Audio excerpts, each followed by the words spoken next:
ರಾಜ್ಯದಲ್ಲಿ ಪಾನ್ ಮಸಾಲ ಕೂಡ ಈಗ ಸಂಪೂರ್ಣವಾಗಿ ನಿಷೇಧಕ್ಕೆ ಒಳಪಟ್ಟಿದೆ. ಪಾನ್ ಮಸಾಲ, ಗುಟ್ಕಾ ಸಂಪೂರ್ಣವಾಗಿ ನಿಷೇಧವನ್ನು ಹೇರಲಾಗಿದೆ. ಇವೆರಡರ ಮೇಲೂ ಕೂಡ 1 ವರ್ಷದವರೆಗೆ ಗುಟ್ಕಾ, ಪಾನ್ ಮಸಾಲವನ್ನು ನಿಷೇಧಿಸಲಾಗಿದೆ.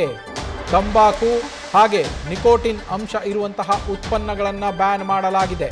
ಗುಟ್ಕಾ, ಪಾನ್ ಮಸಾಲ ಉತ್ಪನ್ನಗಳ ತಯಾರಿಕೆ, ಸಂಗ್ರಹಣೆ, ವಿತರಣೆ, ಸಾಗಣೆ ಹಾಗೂ ಮಾರಾಟ ಇದೆಲ್ಲವನ್ನೂ ಕೂಡ ನಿಷೇಧ ಮಾಡಲಾಗಿರುವಂಥದ್ದು.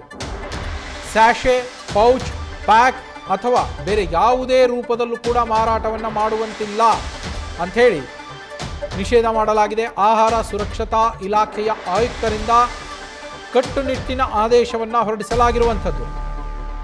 ಯಾವುದೇ ರೂಪದಲ್ಲೂ ಕೂಡ ನೀವು ಗುಟ್ಕಾ ಅಥವಾ ಪಾನ್ ಮಸಾಲವನ್ನು ಸೇಲ್ ಮಾಡೋ ಹಾಗಿಲ್ಲ, ತಯಾರಿ ಮಾಡೋ ಹಾಗಿಲ್ಲ, ಅದನ್ನು ಸ್ಟೋರೇಜು ಮಾಡೋ ಹಾಗಿಲ್ಲ, ಸಂಗ್ರಹಣೆಯೂ ಮಾಡೋ ಹಾಗಿಲ್ಲ, ವಿತರಣೆಯೂ ಮಾಡೋ ಹಾಗಿಲ್ಲ. ಕಟ್ಟುನಿಟ್ಟಿನ ಆದೇಶವನ್ನು ಆಹಾರ ಸುರಕ್ಷತಾ ಇಲಾಖೆ ಆಯುಕ್ತರು ಹೊರಡಿಸಿರುವಂಥದ್ದು. ಈಗ UT ಖಾದರ್ ಅವರು ಆರೋಗ್ಯ ಸಚಿವರಾದಾಗಿನಿಂದ ಹೋಟೆಲ್ಗಳ ಮೇಲೆ ಮೊದಲಿಗೆ ರೇಡ್ಗಳು ಶುರುವಾಗಿದೆ. ಈಗ ಒಂದು ಕಡೆಗೆ ಹೋಟೆಲ್ಗಳಲ್ಲಿ ನೀಡುವಂತಹ ಆಹಾರ ಗುಣಮಟ್ಟದ ತಪಾಸಣೆಯನ್ನು ಮಾಡಲಾಗ್ತಾ ಇದೆ. ಸ್ಟಾರ್ ಹೋಟೆಲ್ಗಳನ್ನು ಕೂಡ ಬಿಡ್ತಾ ಇಲ್ಲ. ಇದರ ಬೆನ್ನಲ್ಲೇ ಮತ್ತೊಂದು ಮಹತ್ವದ ಆದೇಶ ಈಗ ಬಂದಿರುವಂಥದ್ದು ಆಹಾರ ಸುರಕ್ಷತಾ ಇಲಾಖೆಯಿಂದ. ಅದೇನು ಅಂದರೆ ರಾಜ್ಯದಲ್ಲಿ ಗುಟ್ಕಾ ಮತ್ತು ಪಾನ್ ಮಸಾಲ, ತಂಬಾಕು, ಗುಟ್ಕಾ, ಪಾನ್ ಮಸಾಲ ಸಂಪೂರ್ಣವಾಗಿ 1 ವರ್ಷಗಳವರೆಗೂ ಕೂಡ ನಿಷೇಧವನ್ನು ಹೇರಲಾಗಿದೆ.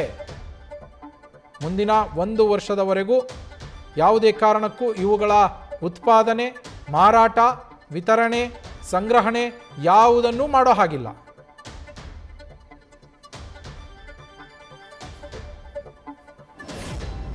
ಮ್ಯಾಟಿಕ್ ಮಷೀನ್, ಗುಟ್ಕಾ ಪ್ಯಾಕ್, ಶೇಕಡಕ್ಕಿಂತ ಹೆಚ್ಚು ಅಡಿಕೆ ಬೆಳೆಯುವಂಥ ಒಂದು ರಾಜ್ಯ ಕರ್ನಾಟಕ.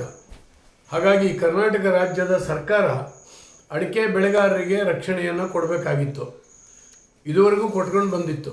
ಆದರೆ ಈಗ ಕಳೆದ ಸುಮಾರು 20 ದಿವಸದಿಂದ ಈ ಕಡೆ ಗುಟ್ಕಾ ಬ್ಯಾನ್ ಮಾಡಿ ಒಂದು ನೋಟಿಫಿಕೇಷನ್ನ ಹೊರಡಿಸಲಾಗಿದೆ. ಇದರಿಂದಾಗಿ ಅಡಿಕೆ ಬೆಳೆಗಾರರಿಗೆ ದೊಡ್ಡ ಹೊಡೆತ ಬೀಳ್ತದೆ, ಮಾರುಕಟ್ಟೆಯ ಮೇಲೆ ದೊಡ್ಡ ದುಷ್ಪರಿಣಾಮ ಆಗ್ತಾ ಇದೆ.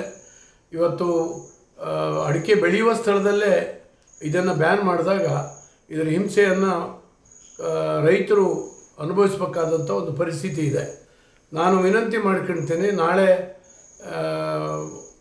ಮಾನ್ಯ ಮುಖ್ಯಮಂತ್ರಿಗಳನ್ನು DK ಶಿವಕುಮಾರ್ ಅವ್ರನ್ನ, ಎಲ್ಲ ಪಕ್ಷದ ಅಡಿಕೆ ಬೆಳೆಗಾರರ ಕ್ಷೇತ್ರದ ಶಾಸಕರು ನಾವು ಭೇಟಿಯಾಗೋರಿದ್ದೇವೆ.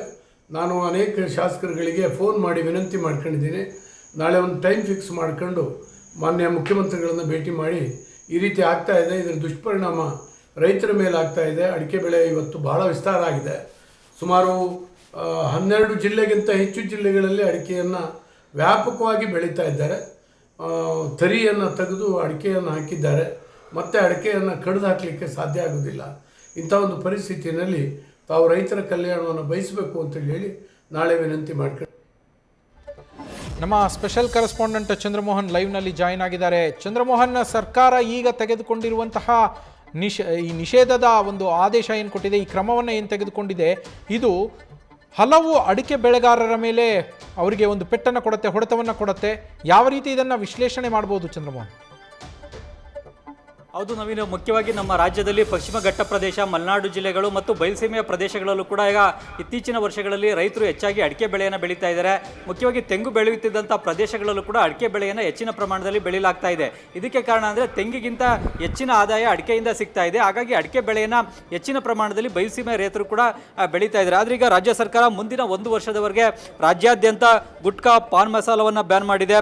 ತಂಬಾಕು, ನಿಕೋಟಿನ್ ಅಂಶವಿರತಕ್ಕಂಥ ಗುಟ್ಕಾ, ಪಾನ್ ಮಸಾಲ ಉತ್ಪನ್ನಗಳು ಸಂಪೂರ್ಣವಾಗಿ ನಿಷೇಧವನ್ನು ಮಾಡಿದೆ. ಜೊತೆಗೆ ಈ ಪಾನ್ ಮಸಾಲ ಉತ್ಪನ್ನಗಳ ತಯಾರಿಕೆ, ಸಂಗ್ರಹಣೆ, ವಿತರಣೆ, ಮಾರಾಟ ಇವುಗಳೆಲ್ಲವನ್ನು ಕೂಡ ಸಂಪೂರ್ಣವಾಗಿ ನಿಷೇಧವನ್ನು ಮಾಡಿದೆ. ಜನರ ಆರೋಗ್ಯದ ದೃಷ್ಟಿಯಿಂದ ಇವುಗಳನ್ನು ನಾವು ನಿಷೇಧ ಮಾಡಿದ್ದೇವೆ ಅಂತೇಳಿ ಈಗ ರಾಜ್ಯ ಸರ್ಕಾರ ಹೇಳಿದೆ. ಆದರೆ ಈಗ ಇದರಿಂದ ರಾಜ್ಯದ ಅಡಿಕೆ ಬೆಳೆಗಾರರ ಮೇಲೆ ನೆಗೆಟಿವ್ ಎಫೆಕ್ಟ್ ಆಗುತ್ತೆ, ಅಡಿಕೆ ಬೆಲೆ ಕುಸಿತ ಆಗುತ್ತೆ, ಅಡಿಕೆ ಬೇಡಿಕೆಯನ್ನು ಕಳ್ಕೊಳ್ಳುತ್ತೆ ಅನ್ನೋ ಒಂದು ಭಯ, ಆತಂಕ ಅಡಿಕೆ ಬೆಳೆಗಾರರನ್ನ ಕಾಡ್ತಾ ಇದೆ. ಈಗ ಮಲೆನಾಡು ಭಾಗದಲ್ಲೂ ಕೂಡ ಅಡಿಕೆಯನ್ನು ಹೆಚ್ಚಾಗಿ ಬೆಳೆಯಲಾಗುತ್ತೆ. ವಿಶೇಷವಾಗಿ ಉತ್ತರ ಕನ್ನಡ ಜಿಲ್ಲೆ, ದಕ್ಷಿಣ ಕನ್ನಡ ಜಿಲ್ಲೆ, ಶಿವಮೊಗ್ಗ ಜಿಲ್ಲೆ, ಚಿಕ್ಕಮಗಳೂರು ಜಿಲ್ಲೆ ಜೊತೆಗೆ ತುಮಕೂರು ಜಿಲ್ಲೆ, ಚಿತ್ರದುರ್ಗ ಜಿಲ್ಲೆಗಳಲ್ಲೂ ಕೂಡ ಈಗ ಹೊಸದಾಗಿ ಅಡಿಕೆ ಬೆಳೆಯನ್ನು ರೈತರು ಬೆಳೀಲಿಕ್ಕೆ ಆರಂಭವನ್ನು ಮಾಡಿದ್ದಾರೆ. ನೀರಿಲ್ಲದೆ ಇರತಕ್ಕಂಥ ಪ್ರದೇಶಗಳಲ್ಲೂ ಕೂಡ ಬೋರ್ವೆಲ್ಗಳನ್ನು ಕೊರೆಸ್ಕೊಂಡು ರೈತರು ಅಡಿಕೆ ಬೆಳೆಯನ್ನು ಬೆಳೀತಾ ಇದ್ದಾರೆ. ಹೀಗಾಗಿ ಈ ಎಲ್ಲ ರೈತರ ಮೇಲೂ ಕೂಡ ಇದು ಪ್ರತಿಕೂಲ ಪರಿಣಾಮವನ್ನು ಬೀರುತ್ತೆ ಮತ್ತು ಅಡಿಕೆ ಬೆಲೆ ಕೂಡ ಕುಸಿಯುತ್ತೆ ಅನ್ನೋ ಒಂದು ಆತಂಕ ಕೂಡ ರೈತರನ್ನ ಕಾಡ್ತಾ ಇದೆ.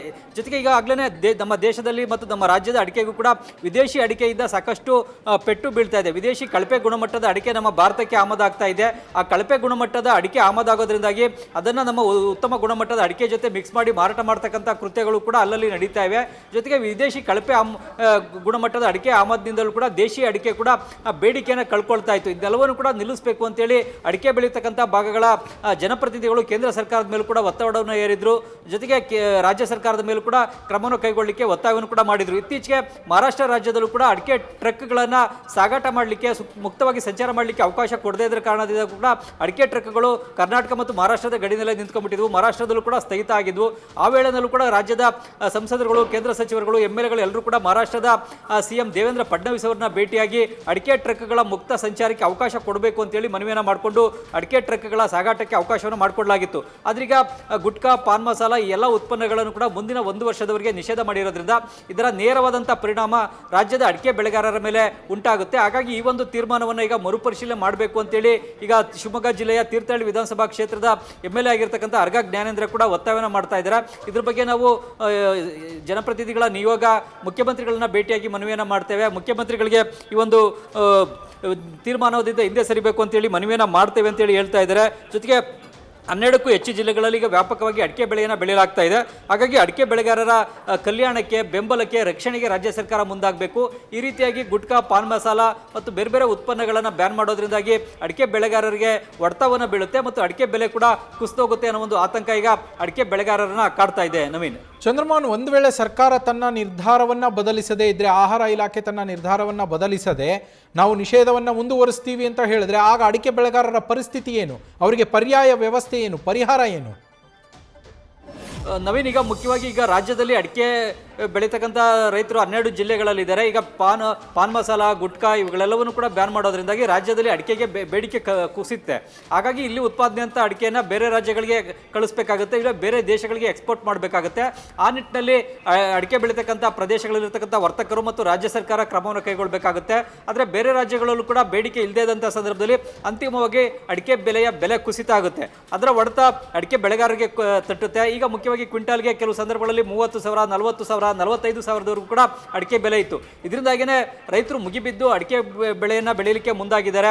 ಬಯಲುಸೀಮೆ ಭಾಗದಲ್ಲೂ ಕೂಡ ನೀರಿಲ್ಲ, ಬರಗಾಲದ ಪ್ರದೇಶ ಅಂತಾದರೂ ಅಂಥ ಪ್ರದೇಶದಲ್ಲೂ ಕೂಡ ಬೋರ್ವೆಲ್ಗಳನ್ನು ಕೊರೆಸಿ ಅಡಿಕೆ ಬೆಳೆಯನ್ನು ಬೆಳೀತಾ ಇದ್ದಾರೆ. ಅಡಿಕೆ ಬೆಳೆ ಬೆಳೀಲಿಕ್ಕೆ ಹೆಚ್ಚಿನ ಪ್ರಮಾಣದಲ್ಲಿ ನೀರು ಬೇಕು. ಹಾಗಾಗಿ ಇದನ್ನು ಹೆಚ್ಚಾಗಿ ಇದುವರೆಗೂ ಈ ಮುಂಚೆ ಮಲೆನಾಡು ಪ್ರದೇಶ ಮತ್ತು ಪಶ್ಚಿಮ ಘಟ್ಟ ಪ್ರದೇಶದಲ್ಲಿ ಬೆಳೀತಾ ಇದ್ರು. ಮಲೆನಾಡು ಮತ್ತು ಪಶ್ಚಿಮ ಘಟ್ಟ ಪ್ರದೇಶದಲ್ಲಿ ಯಥೇಚ್ಛವಾಗಿ ನೀರಿದೆ, ಅಂತರ್ಜಲ ಇದೆ, ಅಲ್ಲಿ ಕೆರೆ ಕುಂಟೆಗಳಲ್ಲಿ ನೀರಿದೆ, ನದಿಗಳಲ್ಲಿ ನೀರು ಸಿಗ್ತಾ ಇತ್ತು. ಆ ನೀರನ್ನು ಬಳಸ್ಕೊಂಡು ಅಲ್ಲಿ ಅಡಿಕೆ ಬೆಳೆಯನ್ನು ಬೆಳೆಯಲಾಗ್ತಾ ಇತ್ತು. ಆದರೆ ಬಯಲುಸೀಮೆ ಪ್ರದೇಶಗಳಿಗೆ ಆ ರೀತಿಯಾಗಿ ನೀರಿನ ಸೌಲಭ್ಯ ಇಲ್ಲ.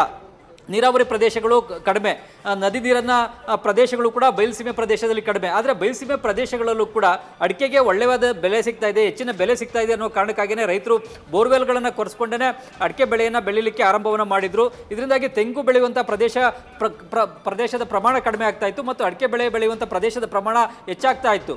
ಮುಖ್ಯವಾಗಿ ತುಮಕೂರು, ಚಿತ್ರದುರ್ಗ, ಚಿಕ್ಕಬಳ್ಳಾಪುರ, ಕೋಲಾರ ಈ ಭಾಗದಲ್ಲೂ ಕೂಡ ಅಡಿಕೆಯನ್ನು ಹೆಚ್ಚಿನ ಪ್ರಮಾಣದಲ್ಲಿ ರೈತರು ಬೆಳೀಲಿಕ್ಕೂ ಕೂಡ ಮುಂದಾಗಿದ್ದಾರೆ. ಆದ್ರೀಗ ಇದ್ದಕ್ಕಿದ್ದಂತೆ ಈಗ ಗುಟ್ಕಾ, ಪಾನ್ ಮಸಾಲ ಜನರ ಆರೋಗ್ಯದ ಕಾರಣವನ್ನು ಕೊಟ್ಟು ಈಗ ರಾಜ್ಯದಲ್ಲಿ ನಿಷೇಧವನ್ನು ಮಾಡಲಾಗ್ತಾ ಇದೆ. ಆದರೆ ಇದರಿಂದಾಗಿ ಈಗ ರಾಜ್ಯದಲ್ಲಿ ಉತ್ಪಾದನೆಯಾದಂಥ ಅಡಿಕೆನ ಏನು ಮಾಡೋದು ಅನ್ನೋ ಒಂದು ಪ್ರಶ್ನೆ ಕೂಡ ರಾಜ್ಯದ ಅಡಿಕೆ ಬೆಳೆಗಾರರನ್ನ ಕಾಡುತ್ತೆ. ಹಾಗಾಗಿ ಇಲ್ಲಿ ಉತ್ಪಾದನೆಯಾದಂಥ ಅಡಿಕೆನ ಬೇರೆ ರಾಜ್ಯಗಳಿಗೆ ಕಳಿಸಬೇಕಾಗುತ್ತೆ, ಇಲ್ವೇ ವಿದೇಶಗಳಿಗೆ ರಫ್ತು ಮಾಡುವಂಥ ನಿಟ್ಟಿನಲ್ಲಿ ಕ್ರಮವನ್ನು ರಾಜ್ಯ ಸರ್ಕಾರ ಮತ್ತು ರೈತರುಗಳು ಕೂಡ ಕೈಗೊಳ್ಳಬೇಕಾಗುತ್ತೆ. ಕೇಂದ್ರ ಸರ್ಕಾರ ಏನಾದರೂ ಕೂಡ ಈ ವಿಷಯದಲ್ಲಿ ರಫ್ತನ್ನು ಮಾಡಲಿಕ್ಕೆ ರಾಜ್ಯದ ರೈತರಿಗೆ ನೆರವನ್ನು ನೀಡುವಂಥ ಕ್ರಮವನ್ನು ಕೈಗೊಳ್ಳಬೇಕಾಗುತ್ತೆ. Naveen, thank you Chandramohan. News first, ನಿರ್ಭೀತಿಯಿಂದ ನಿಮ್ಮ ಪರವಾಗಿ.